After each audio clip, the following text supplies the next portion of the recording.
These are the best controller settings in Black Ops 6 to help you massively improve your KD. First, starting on the button layout, unless you're running a controller with back paddles, then button layout needs to be set to tactical to help you slide cancel and dive while still being able to aim. Stick layout can be left at default. As for stick sensitivity, you don't need to set this really high. The vast majority of pro COD players don't have this set above 10. Most have it around the 6 or 7 mark. As for me, I like to have more sensitivity on the horizontal side and less on the vertical side, making it easier to control recoil, so 7 and 6 works for me. But if you're missing your shots because you're over aiming, then lower this down until you start hitting more of your shots. The following simplified controls, low motor strain, bumper ping and swap L1, R1 all need to be set to off. Controller vibration also wants to be set to off alongside trigger effect, as whilst these might feel more immersive and cool and great for the campaign, these will lead you to miss your shots, especially at those longer ranges. Then down to dead zone inputs, open this one up to show more. Here you'll have to do some testing, but the goal here is to make your right stick so it has 0 stick drift, but your left, if possible, has the tiniest bit to give you constant rotational aim assist even if you're stood still. For me, these are my settings, but for you, this will depend on the state and age of your controller. You can test this all here in the test stick dead zone, but if you still see your right stick isn't at 0, keep bumping up your right stick min by 1 or 2 until you get no more stick drift. But make sure your left and right max are all the way to 100. Then for left and right trigger, take these all the way to 0 so you can pull your trigger and have an immediate effect.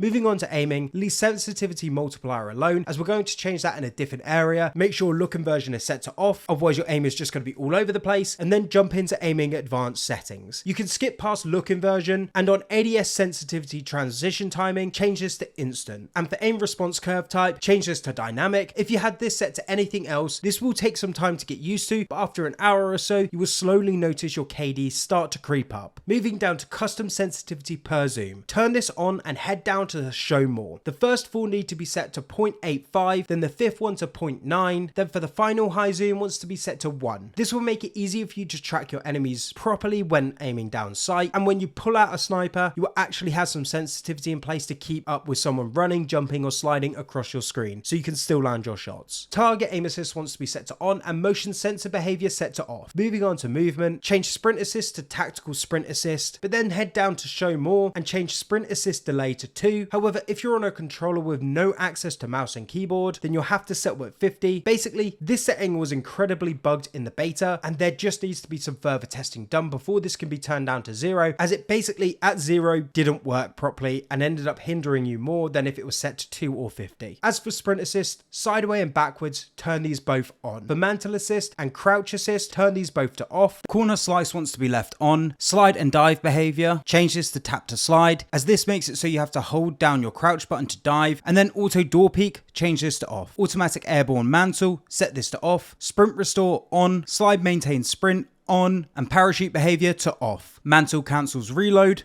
off, and then go into movement advanced settings, change sprint tactical sprint behavior to toggle, auto move forwards off, grounded mantle to off, tactical sprint activation to tap to sprint, plunging underwater to free, and sprinting door bash to on. We can then skip vehicle advanced settings and head over to combat. For aim down sight behavior, change this to hold, weapon mount activation set to ADS plus melee, dedicated melee weapon activation to hold to melee, and armor plate behavior to apply all. Then for C4 detonation activation, change this to all at once. Equipment behavior to hold, manual fire behavior to press, and click on the combat advanced settings to change the following. Change D-pad up behavior to ping, change zoom activation to sprint / tactical sprint / focus, weapon mount exit to instant, interact / reload behavior to tap to reload. I personally just have it as tap to interact as I play more Warzone than multiplayer. Sprint cancels reload to off, ADS stick swap off, depleted ammo weapon switch off. Then for body shield finishing behavior, changes to prioritize finishing move. Then head back into the combat screen. Then for scoreboard / map / stats behavior to toggle, and then you can leave overlay advanced settings alone. But for the best audio settings to improve your footstep audio, or if you just want to know the best graphic settings to improve your FPS and visual clarity to help you see those rats in those dark murky corners, then click on one of the videos on screen now, and don't forget to like and subscribe for more.